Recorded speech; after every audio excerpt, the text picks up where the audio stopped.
diamonds across from me, and I am progressing abominably, and I do not know my... All the paintings were all taken from an old photo album that I was given for my 30th birthday present a few years ago now, and it was given to me by my parents. And when Mum gave me the album, I sort of thought straight away, I thought, oh, yeah, I'm going to use this one day for a body of work. And that was 6 years ago now, it's been in my mind all that time, so it's been a real pleasure to sort of use the show here at Hong Kong as a sort of opportunity to sort of focus on that.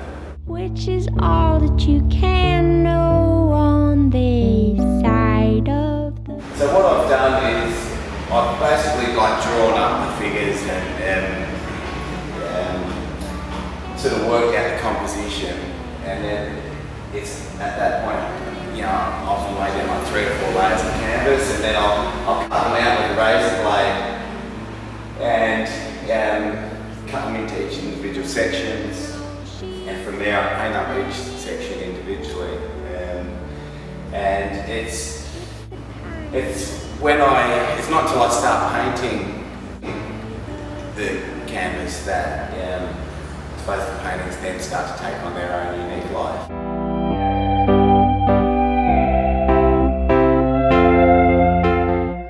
It was a few years ago now I started sort of pushing the paint through a caulking gun, and putting the paint through the caulking gun just seemed like such an immediate way for me to make these thick, bold marks. And it's where the paint sort of literally drips and falls onto the canvas, and it's very thick, thick impasto surface, that I just find really seductive. And we all fall down slack-jawed to marvel at... So I was looking for a way, a tool I suppose you could say, of how I could sort of represent myself without it being too literal. And so I came up with these 2 odd, small black and white heads that look at each other. So I wasn't interested in showing myself literally. I didn't want to sort of do a representation of what I actually physically look like. I was more interested in